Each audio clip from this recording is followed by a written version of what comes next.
When I was 9 years old, my parents sent me to live with my Aunt Rena for a few weeks while they dealt with some legal stuff back home. It wasn't anything serious, just a property dispute that needed both of them to be constantly in and out of offices, courtrooms, and meetings. They didn't want me bouncing around with them, so they asked Aunt Rena to take care of me.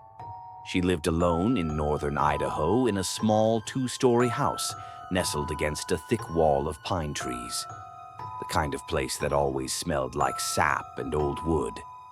I hadn't spent much time with her before that summer, but she was kind. Quiet, but kind. I remember thinking her house was sort of magical. She had all these old antiques, mirrors with ornate frames, creaky floorboards that sounded like whispers when you stepped on them, and a grandfather clock that chimed at odd times, not just on the hour. The first couple of days were peaceful. Rena made really good dinners, and I had a whole guest room to myself. The forest behind her house stretched on forever, and she told me not to go too far in. "The woods out here aren't like the ones in the city," she said. "They don't like being disturbed." I thought she was just trying to keep me close to the house. Now I'm not so sure. The first weird thing happened around the 4th night. I had trouble sleeping. The house was too quiet, and the shadows from the hallway always reached under my door, like long, crooked fingers. That night I heard something tapping on the window. It was soft at first, faint, like someone just barely brushing their fingernail across the glass. I turned on the little bedside lamp, heart racing. I didn't want to go look. The window faced the backyard and the woods beyond that. Nothing but trees and blackness. But the tapping continued, rhythmic, patient. I finally got up and peeled back the curtain just a little. There was nothing there, nothing but my own reflection. The next day, I told Aunt Rena, and she just smiled gently, like she was expecting it. "The trees like to say hello sometimes," she said. "Best not to say hello back." I laughed because I thought she was joking, but she never cracked a smile. She just turned back to her knitting. That night, the tapping didn't happen. Instead, I heard breathing. It was the kind of breathing that doesn't sound human. Too slow, too steady, deep and wet, like someone exhaling with water in their lungs. It was coming from just outside the window. I stayed perfectly still, pulling the covers up to my nose. I was too scared to move, too scared to look. The breathing stopped after a few minutes, but it came back the next night, and the night after that. Always around the same time, always just outside the glass. I stopped sleeping with the light off. One night I worked up the courage to peek. I slid out of bed as quietly as I could and tiptoed to the window. My hand was shaking as I slowly lifted the curtain. What I saw didn't make sense. There was someone standing in the yard. Not close, maybe 15 feet from the window, just barely lit by the faint glow of the porch light. He was tall, impossibly thin, wearing what looked like a coat that was too long for his body. His arms just hung at his sides, motionless, and he was staring up, not at my window exactly, but just above it, like he couldn't quite figure out where to look. I dropped the curtain and backed away, but my foot hit the side of the bed and made a loud thump. I froze. From the other side of the window, I heard movement, slow, dragging footsteps in the grass. I couldn't scream, couldn't even breathe. But then I heard the back door of the house open. Not slam, not creak, just open and shut. I ran to my door and cracked it open, whispering for Aunt Rena. I heard the stairs creaking. Someone was coming up, but the sound was wrong, like whoever it was didn't know how to walk properly. Each step was too heavy, too uneven. I slammed the door and locked it, and then silence. I backed into the corner of the room and sat there until morning. When I finally got the nerve to leave the room, the The house was quiet. Too quiet. I found Aunt Rena in the kitchen like nothing happened. She looked tired, but not scared. I asked her if she'd gotten up last night. She didn't answer right away. Then she said, "It doesn't like being seen. Just stay in your room next time, okay?" That night, I slept with a flashlight and the door locked again, but I couldn't stay asleep. At some point, I woke up to the sound of the doorknob turning. Just a slow, careful twist, back and forth. It never opened. Then I heard something brush against the door. A dragging sound, like fingernails or claws. In the morning, there were scratches on the outside of my door, long, uneven ones, like someone had tried to get in, but not with their hands. Aunt Rena didn't say anything when she saw them. She just made me pancakes and added extra syrup, like that was supposed to make me feel better. I didn't sleep at all the next night. At around 3 a.m., I started hearing whispering. Not outside this time, from the vent above my bed. It was my name, over and over, like someone learning how to say it, mimicking it, testing the sound. The voice didn't sound male or female, just wrong. I moved to the living room couch the next day, claiming I wanted to be closer to the TV. Aunt Rena didn't fight me. That night, I slept better than I had in a week, until I woke up to the sound of the front door unlocking. Not opening, unlocking, and whoever did it had a key. I lay perfectly still, peeking over the couch, barely breathing. The door creaked open, and someone stepped inside. They were tall, skinny, wearing a long coat that brushed the floor. I could hear their shoes tapping softly against the wood as they walked past me and headed upstairs, right toward the guest room. I didn't move. Then I heard a voice call from upstairs. My own voice. "Rena." Footsteps. Faster now. Then silence. I stayed on that couch until the sun came up. Aunt Rena never mentioned anything the next morning, but she seemed relieved, like something had passed. She gave me a small pouch of herbs and told me to sleep with it under my pillow for the rest of my stay. I didn't ask questions. I just did it. The whispering stopped after that. So did the breathing. So did the footsteps. 2 weeks later, my parents came to pick me up. On the drive home, I told my mom everything.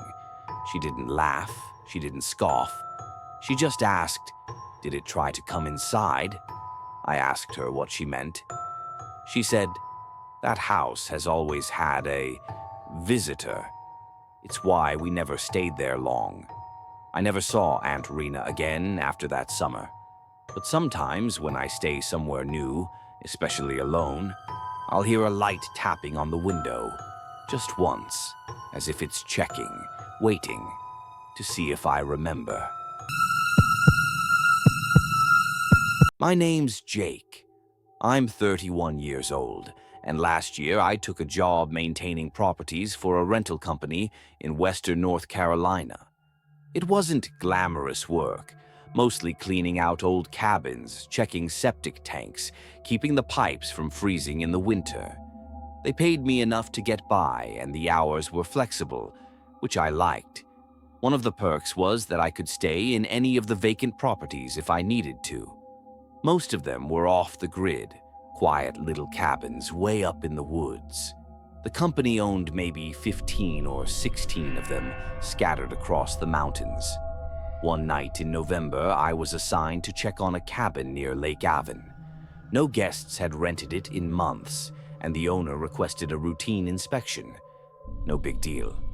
I drove up late in the afternoon, got there just before dark.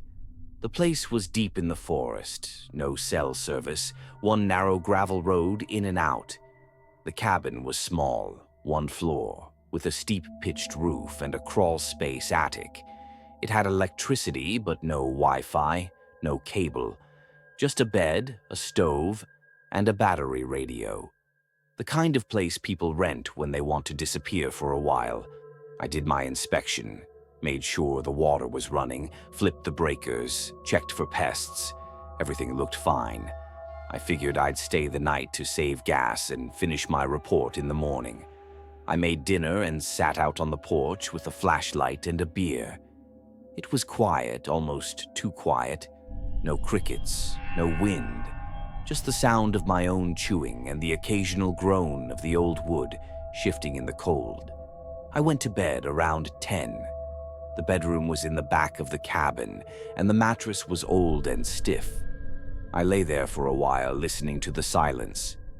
That's when I heard it. A thump. It came from the ceiling. I sat up, thinking maybe it was an animal on the roof. But then I heard it again, closer this time. Another thump, followed by a dragging sound. It was coming from the attic.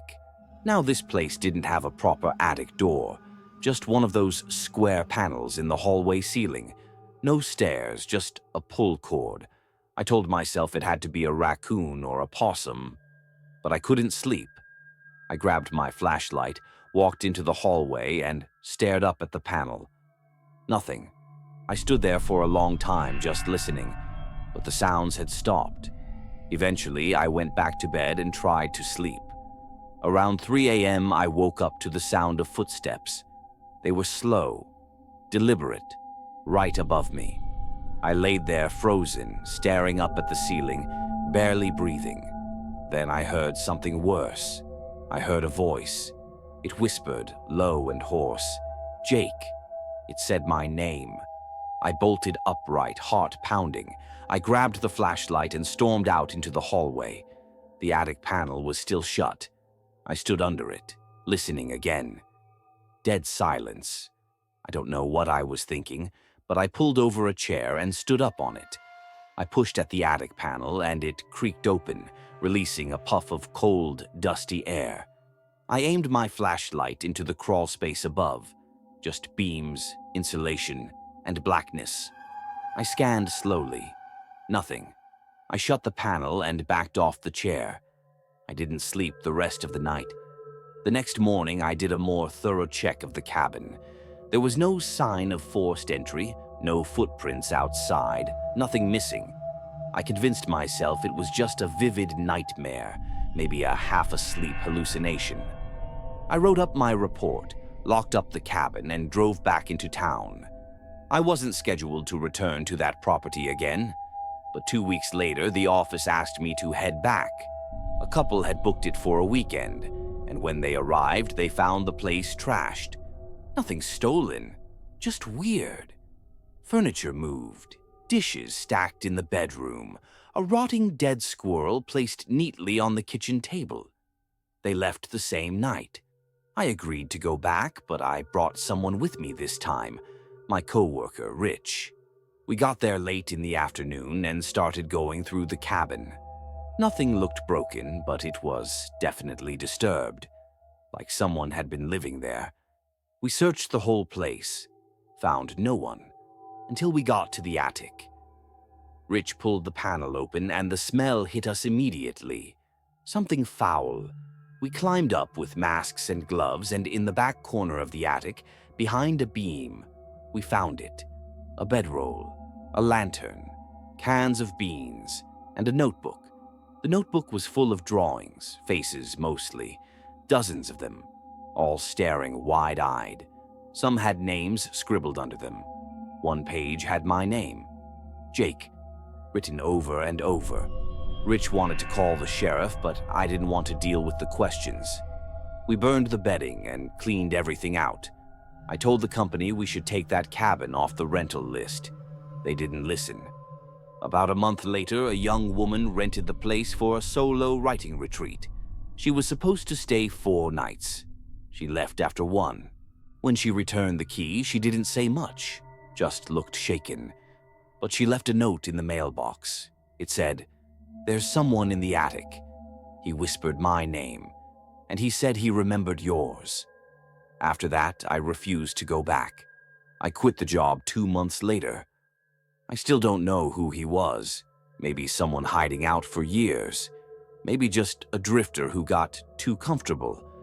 But that voice, the way it knew my name, The notebook full of faces, something about it still haunts me.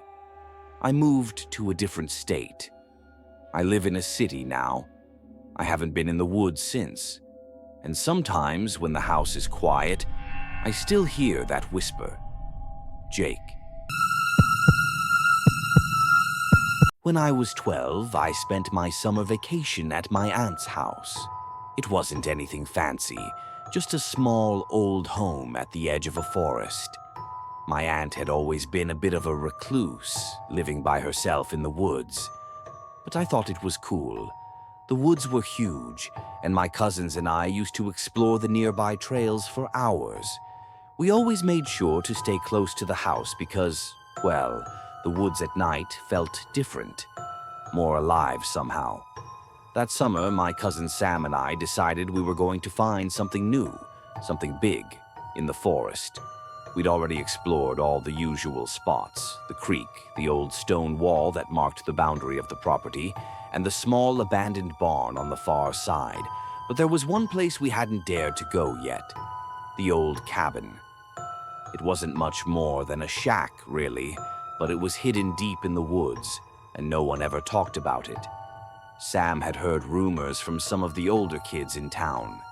They said the cabin had been abandoned for years, that it was creepy, and that no one ever came back once they went inside.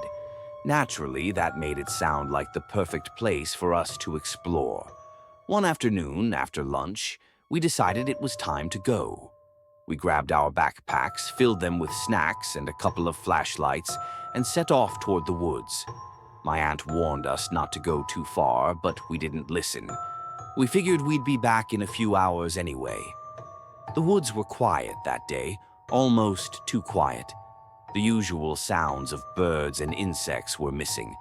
It felt like something was watching us, and I couldn't shake the feeling that we were being followed. I kept turning around, half expecting to see something lurking in the trees, but all I saw was the shifting shadow of branches overhead. We hiked for about an hour, deeper and deeper into the forest, until the trees grew thicker and the path became less visible. The sun was beginning to dip behind the horizon, casting long shadows across the ground. I wanted to turn back, but Sam was already ahead of me, excited to reach the cabin. Eventually, we stumbled upon it. It was small, built out of weathered wood, with a slanted roof and a sagging porch. There was no one around. The place looked like it hadn't been touched in years. No sign of life, no sign of anything, except for the thick layer of dust and dirt that covered the windows and door. Sam was the first to approach, pushing open the door with a loud creak. I hesitated, but I followed him inside. The cabin was just as empty as it seemed from the outside, but something about it felt wrong. The air inside was thick, heavy with the smell of rot and something else, something metallic. We walked through the dusty rooms, our footsteps echoing in the silence. There were old, broken pieces of furniture scattered around, chairs, a table, a rusty stove in the corner. It looked like someone had just abandoned it, leaving everything behind in a hurry. Sam went straight for a door at the back of the cabin, which I hadn't noticed before. It was smaller than the main door, tucked away behind a pile of old crates. He tried the handle, but it was locked. I saw the glint of something shiny in his hand, a small key. "I found it in the drawer," Sam said, grinning. "It's probably for this door." He unlocked it and pushed the door open. Beyond it was a narrow staircase that descended into darkness. I froze, feeling that familiar shiver run down my spine. The air felt colder down there, and I could hear a faint sound, like something moving or breathing in the darkness. "We should go back," I whispered, but Sam was already halfway down the stairs. "Come on, don't be a baby," he called up to me.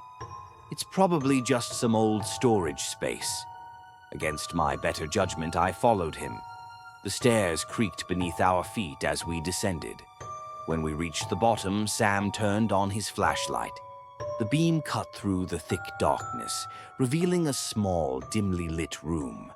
There were shelves lining the walls, but what caught my eye were the strange marks on the floor. It looked like something had been dragged across the dirt. Deep, heavy gouges, like something large and heavy had been moved. I stepped forward, my foot landing on something cold and smooth. I looked down and saw a pile of old bones scattered across the floor. Small animal bones, ribs, skulls, legs. My stomach lurched. That's weird, I said, stepping back. Why are there bones here? Sam knelt down, examining the bones. It's probably from animals. Nothing to worry about. But I wasn't convinced. I felt the hair on the back of my neck stand up as I looked around the room. The feeling of being watched was stronger now, almost suffocating. Then I heard it. A sound, faint at first, but growing louder. A scratching noise. Something moving in the corner of the room, hidden in the shadows. Sam, I said, my voice shaking. Did you hear that? Sam didn't respond. He was too busy poking at the bones, trying to figure out what kind of animal they belonged to. The scratching grew louder, then stopped. And then, from the corner of the room, I saw it. A pair of glowing eyes, pale yellow, staring back at me from the dark. I gasped, stumbling backward. Sam, we need to get out of here, now. But when I turned around, the staircase was gone. The stairs were just gone. The door was still there, but it was sealed shut. The wood splintered and cracked as if it had never been opened. I started to panic, pulling at the door, but it wouldn't budge. I turned back to Sam, but he was no longer there. The room was empty except for me and the eyes, still glowing, still watching. Then I heard something else. A low growl deep in my chest, like it was coming from within me. I screamed, but no sound escaped. I felt a presence behind me, and then I saw it. A figure, tall and thin, wrapped in shadows, moving toward me.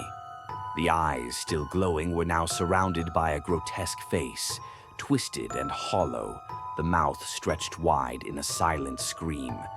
I didn't even realize I was running until I felt the cool night air hit my skin. I was outside, but I didn't know how I'd gotten there. The cabin was gone, replaced by trees. I was deep in the woods, alone. I didn't stop running. I didn't look back. I didn't even slow down until I reached the edge of the forest, where my aunt's house stood, dimly lit in the distance. I never went back to that place. Neither did Sam. But sometimes, late at night, I hear that scratching sound. It's faint at first, but it always gets louder.